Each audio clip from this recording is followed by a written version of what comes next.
Brooke Shabbat Yam, brothers and sisters, Hebrews in Jamaica, the Caribbeans the West, to the four corners of the earth, scattered greetings. This Shabbat lesson, we're going to tackle it. Did Hawwah really eat an apple? Did Hawwah Eve really eat an apple, brothers and sisters, huh? Many people believe an apple was a fruit that, according to the Bible, Hawwah, Adama, and Hawwah ate in the garden. Many people believe an apple was a fruit that, according to the Bible, Adama and Hawwah ate in the Garden of Eden. The confusion, brothers and sisters, of this fruit, which the apple may be due to the similarity of two words in the Latin. The confusion of this fruit with the apple may be due to the similarity of the two words in the Latin translation of the Bible, known as the Vulgate. The word Eve in the tree's name in Latin is Malai, Bereshit 2:17.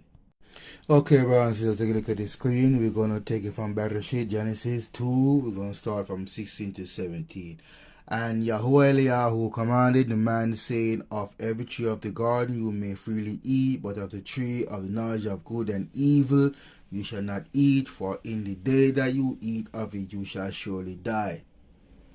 The Bible said it's the truth that the Most High told Adam, right? Adam told Hawwah, right? But Satan come with subtle and divisive measures, deceitful, filled with lies. After all, brothers and sisters, he's the father of lies, right? So the truth is, the Most High give a direct order not to eat from it, because if you eat from it you shall die. But Satan reverse it. He turned upside down and tell Hawwah that if you eat it you will not die, but you're going to be like the Most High, you're going to be like God. And that's where the lie and deception comes in. And that very same lie is working today up until in this modern time, brothers and sisters, right?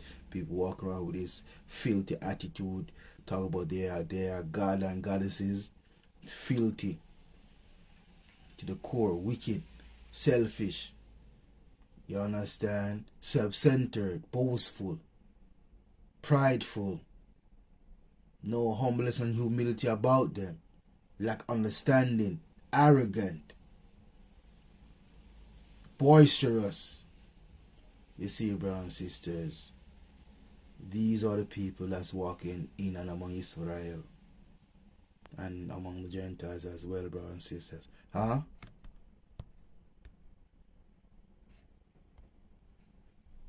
So the word apple in other places is Malah, M-A-L-L, Malah, in Mishaleh, Proverbs 25:11, or Malum, Songs of Solomon 2:3, brothers and sisters. Seeing that this similarity may have led to the confusion, the original Hebrew, the words are not even close. The word in Bereshit 2:70 for evil is Ra.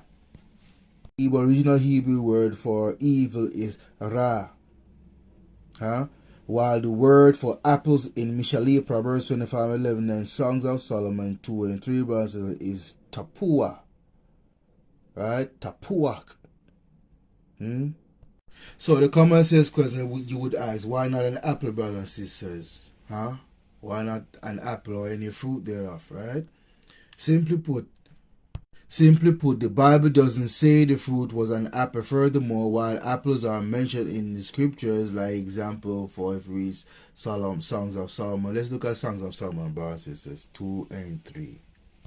Okay, brothers and sisters, take a look at the screen. Songs of Solomon, we're going to take it from 3. Songs of Solomon 2, verse 3. As the apple. See, so the scripture mentioned apple in this instance, right? But listen to the difference, brothers and sisters. As the apple tree among the trees of the wood, so is my beloved among the sons.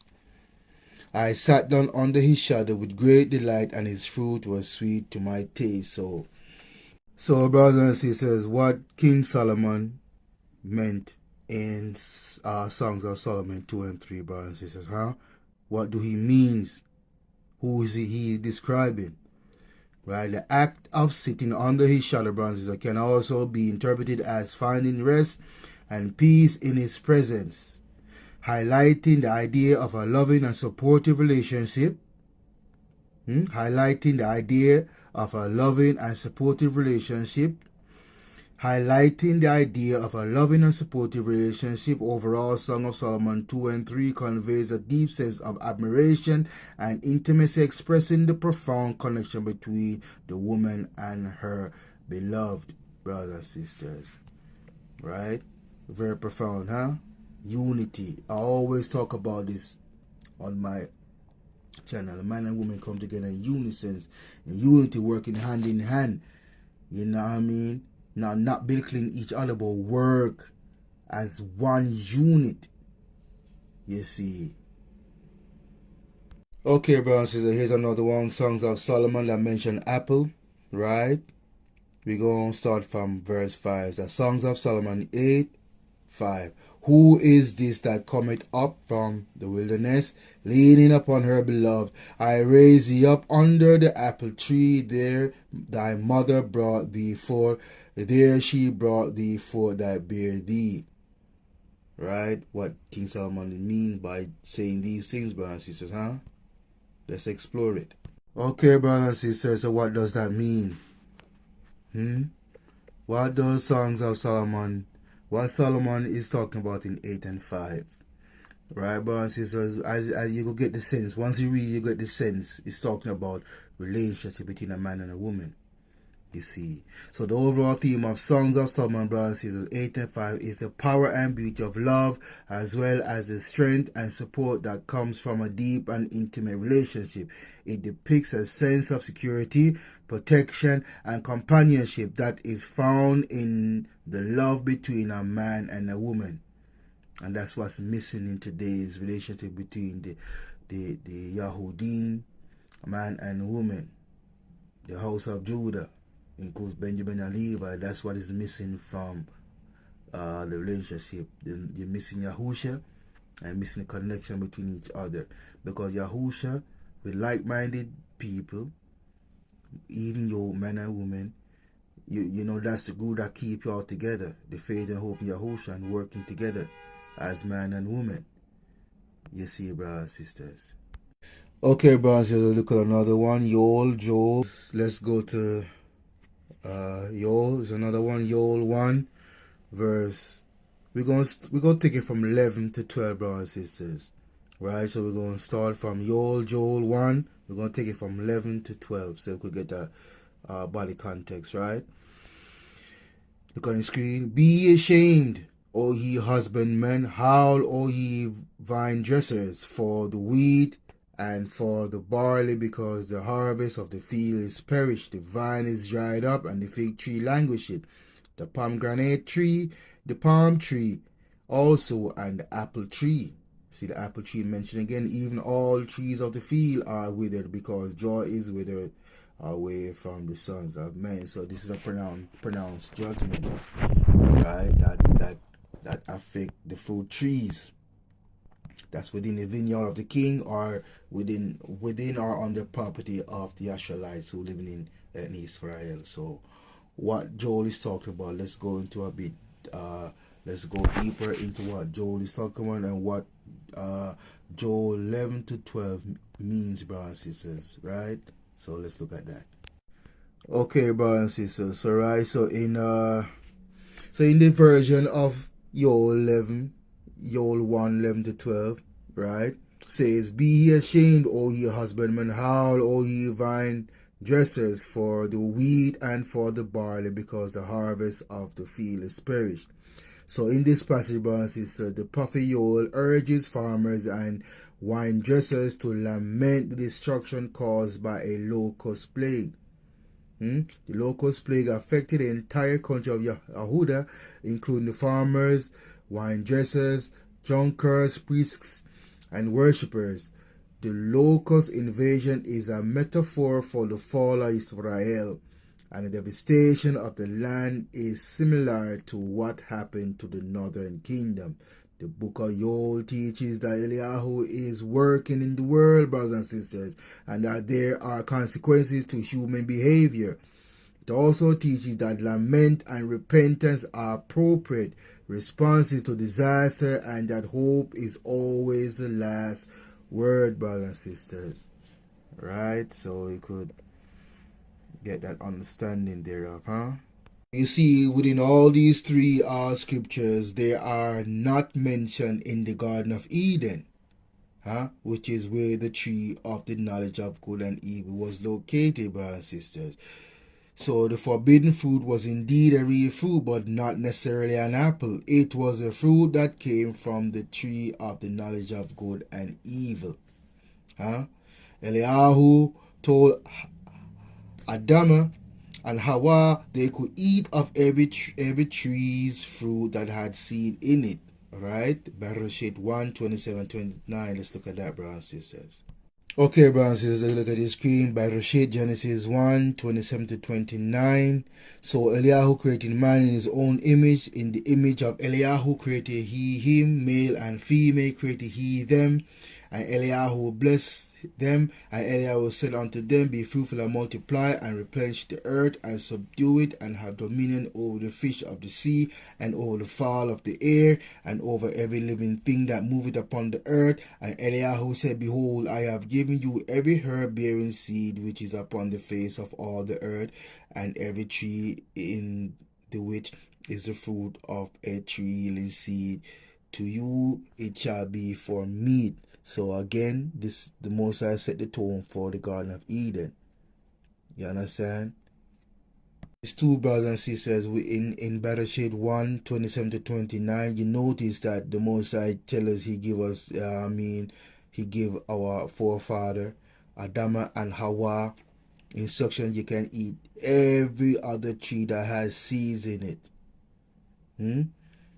Apple have seeds in it, so therefore the fruit that Hawwah ate could not have been apple, because apple have seed in it. You see, brothers and sisters. So this may be a clue that the fruit of the tree of knowledge of good and evil did not have seed in it, brothers and sisters. Only if you understand how deep and mysterious this thing is. The Most High give us a clue. You understand? He gave us a clue, brothers and sisters. Let's go over it again, so you could pick up the clue. And Bereshit 1, 27, 29. And Eliyahu created man in his own image. In the image of Eliyahu created he him, male and female created he them. And Eliyahu blessed them, and Eliyahu said unto them, Be fruitful and multiply, and replenish the earth, and subdue it, and have dominion over the fish of the sea, and over the fowl of the air, and over every living thing that moveth upon the earth. And Eliyahu said, Behold, I have given you every herb bearing seed, every herb bearing seed which is upon the face of all the earth, and every tree in which is the fruit of a tree yielding seed, to you it shall be meat. So that's the clue the Most High give us, that the fruit that Hawwah ate did not have seed in it. It's a logical question again. So what fruit, brothers? What did the fruit of the tree of knowledge of good and evil look like, brothers and sisters? We simply don't know. However, there are speculation. In fact, various artists have developed different depictions, brothers and sisters. Right? So okay, brothers and sisters, take a look at the screen. There's two possible depiction of a fruit tree that has no seeds. Huh? So the first one you see right here, brothers and sisters. Okay, brothers and sisters, on your screen there's a depiction of a fruit that speculation of what the fruit would be like, seeing that the fruit has no seed in it. Right, so there's one right here, and there's a second one. It look like a peach, or a mix of a peach and something else, brothers and sisters. Right, you can only speculate within biblical limits, right, which is warranted. You see, brothers and sisters, so we can use the spiritual guidance and common sense to come to a conclusion of the matter, brothers and sisters. But we don't really know. We got to go based off what we do know from scriptures is that the fruit that Hawwah ate in the Garden of Eden did not have a seed in it. We know that. That's a clear clue the Most High give us. We don't know about how the fruit look. That we don't know. You know what I mean? Because we got, like today, in today's society, we have seedless fruit, like grape, seedless grape. You see what I mean? That could be a possibility too. You see, brothers and sisters. So, So how did Eve know the fruit was edible and desirable to make one wise, brothers and sisters? Can a fruit make you wise? Let's explore that. Some have wondered how Hawwah knew that the fruit was edible and, for that matter, desirable to make one wise. Let's address this first part first, brothers and sisters, right? Right, brothers and sisters. So how did she know that the fruit is edible and desirable and to make one wise? Right, we went over Bereshit 3, 2 and 3, so let's do it again. Right, and Yahuwah commanded the man, saying, of every tree of the garden you may freely eat, but of the tree of the knowledge of good and evil you shall not eat, for in the day that you eat of it you shall surely die. So here Adam was commanded not to eat, and this command made to Eve as well, Hawwah, albeit she did not articulate it properly to the serpent in Bereshit 3, 2 and 3. Therefore, one may assume that the fruit would be impossible to eat, inedible. However, take note of what Yahuwah Eliyahu says, for in the day you eat of it. That's another key, another clue. You see, brothers and sisters, in the day you eat of it, I mean it's desirable, it's edible, you can eat it. Because the Most High, if the Most High did not want it to say eat, he could have used another word. You see what I mean? He said, however, take note, brothers, that Yahuwah Eliyahu says, for in the day you eat of it.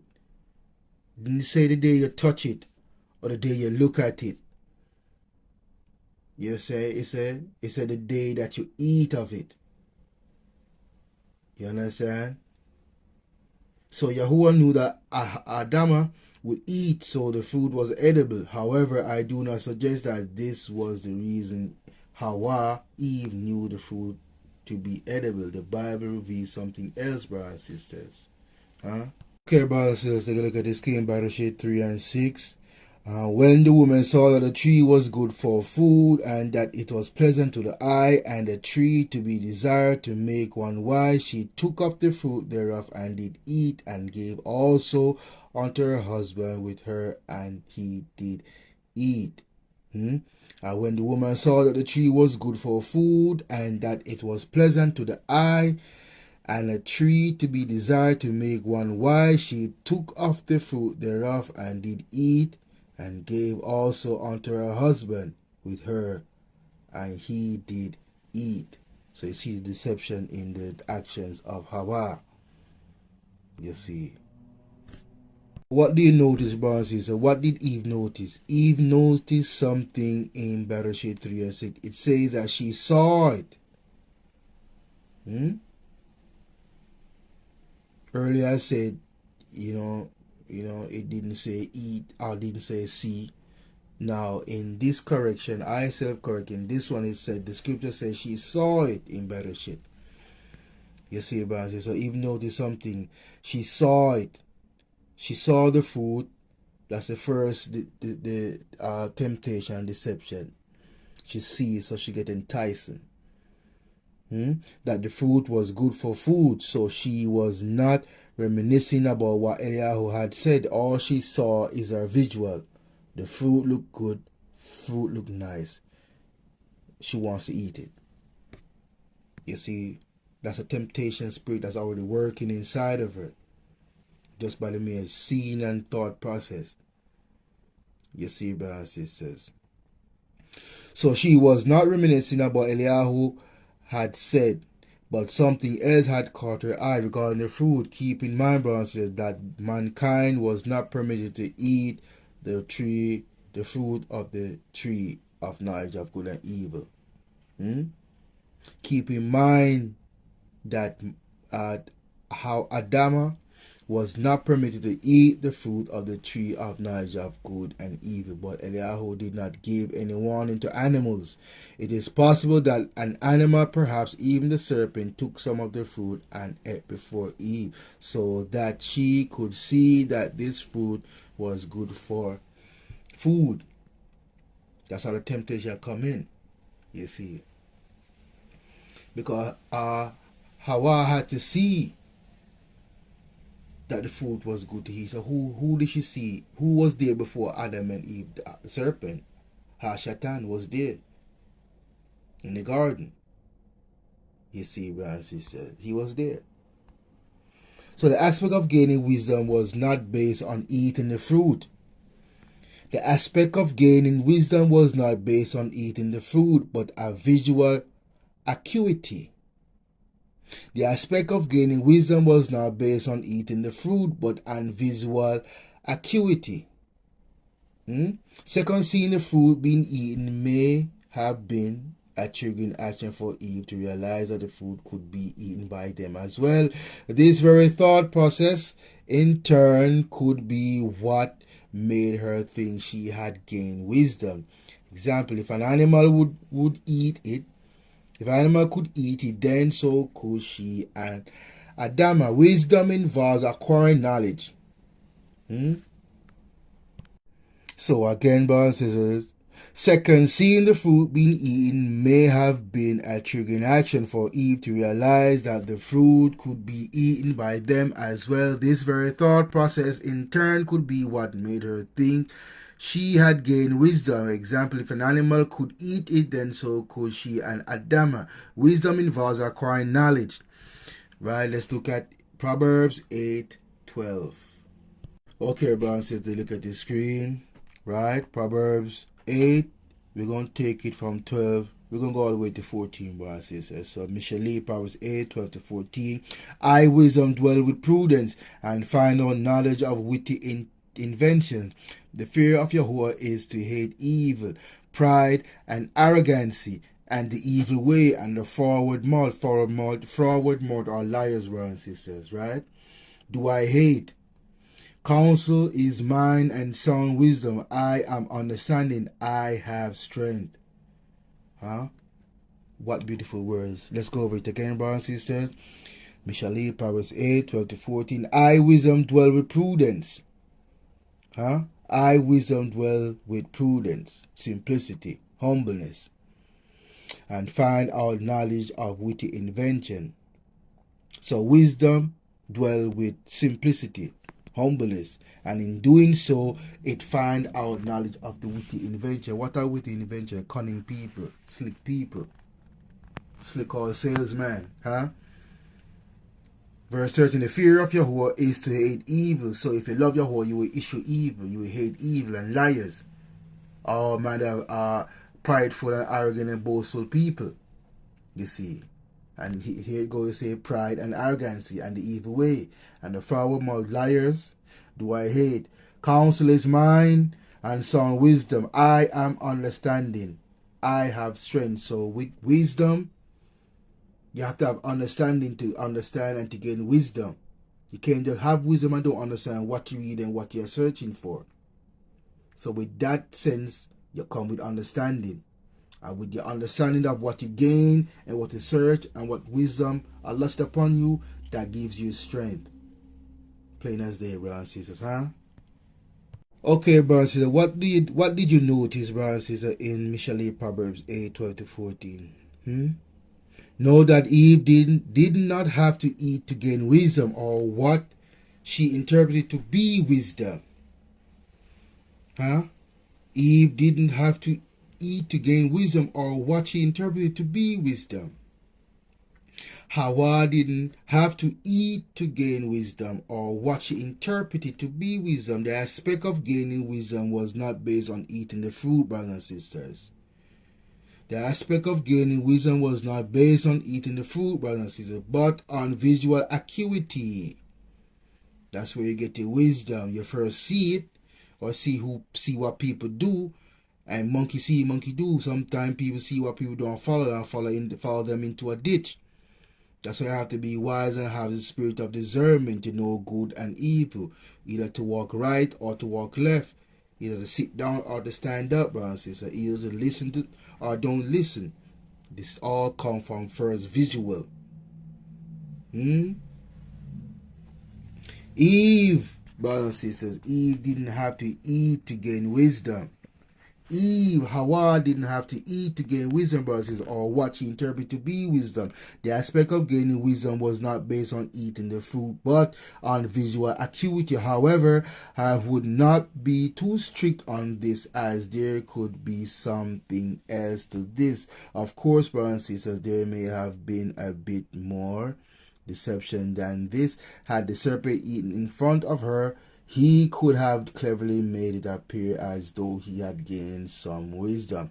Regardless, she most likely saw something ate that fruit in order for her to solidify that it was edible and desirable for gaining wisdom. It was, after all, a fruit, and fruit is edible. Due to Eliyahu's command not to eat, she would have known it was off limits. She should have realized from the command that it was able to be eaten. Something she saw was a final trigger for her to eat. So, 1, she realized the fruit was indeed edible. 2, brothers and see that it was pleasing to the eye. 3, desire it for gaining wisdom. 3, wisdom right there, brothers and sisters. Right, so she didn't even eat the fruit yet, and she realized these 3 things. That's wisdom. So the fruit didn't give her wisdom. It's first by she realized the fruit was indeed edible. How did she realize, brothers? By the command of the Most High. Of every fruit tree you can eat, but of this you shall not eat. So right there, the Most High gave us a clue that the fruit that Hawwah and Adama should not eat is edible. Right? She saw that it was pleasing to the eye. Right? She looked and saw it. Ah, beautiful. She probably smelled the smell of that fruit tree. She saw how Shaitan eating it.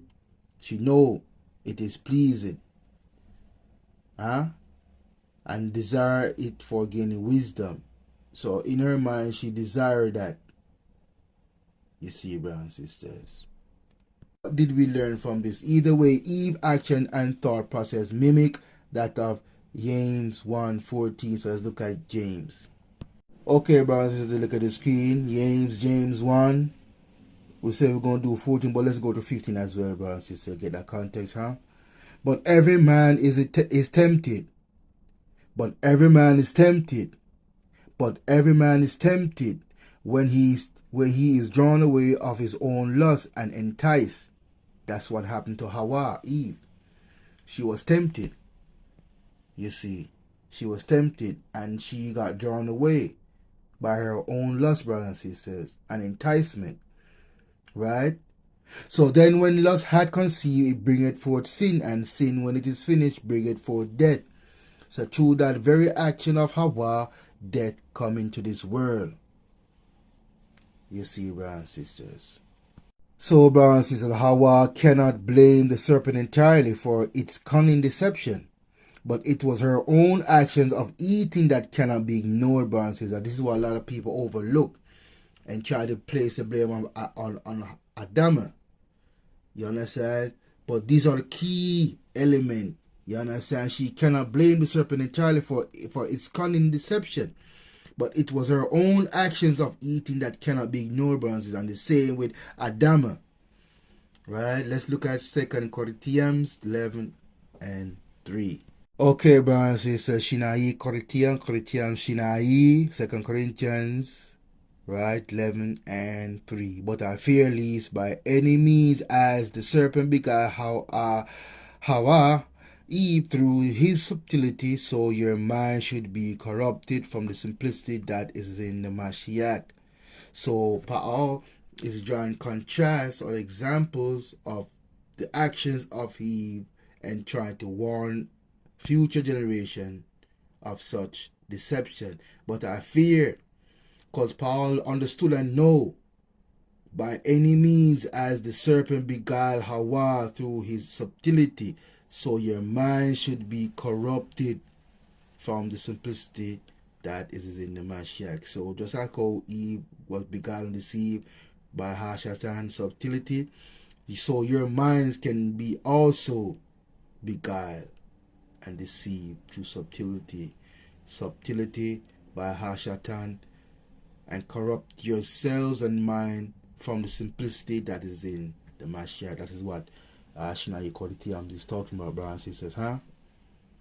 So we should learn that too. So we should learn that we too should not be deceived, which is why checking things against scripture and viewing the scriptures as the authority should be the goal of any believers. Mazim 17. Let's look at that, brothers and sisters. Okay, brothers and sisters, look at the screen. Acts 17, 9 to 11. Right? We're going to start from 9. Not just 11, but 9 to 11 to get that context, huh? And when they had taken security of Jason and of the other, they let them go. And brethren immediately sent away Paul and Silas by night unto Berea, who coming thither went into the synagogue of the Hewadians. They were more noble than those in Thessalonica, in that they received the word with all readiness of mind and searched the scriptures daily whether those things were so. Let me go over this again. And when they had taken security of Jason and of the other, they let them go, and the brethren immediately sent away Paul and Silas by night unto Berea, who coming thither went into the synagogue of the Hewadians. These were more noble than those in Thessalonica, in that they received the word with all readiness of mind. So once they received the word, and guess what they did? And they searched the scriptures daily whether those things were so. So we as believers and faith, our holy faith in Yahushua Mashiach, must search the word daily to see if these things are so, brothers and sisters. You know what I mean? So I hope you get the understanding of Hawwah. What did Hawwah really eat? Did Hawwah really eat an apple? And the answer is no. She did not eat an apple. However, she ate a fruit. And what is the clue that the Most High gave us? What kind of fruit? A fruit that has no seed in it. Exotic fruit. You see, brothers, like I say, in today's society, modern day society, you have seedless fruit, such as grapes. Another example of a seedless fruit, like grapes. You see, brothers and sisters. So I hope that get you the understanding of scriptures of Bereshit and Hawwah and Adama and Hawwah in the garden, and what fruit. Understand, brothers and sisters? So on that note, Baruch Yahuwah, what is about? Baruch Yahushua Mashiach, Shina, Vishina, blessed love and shalom.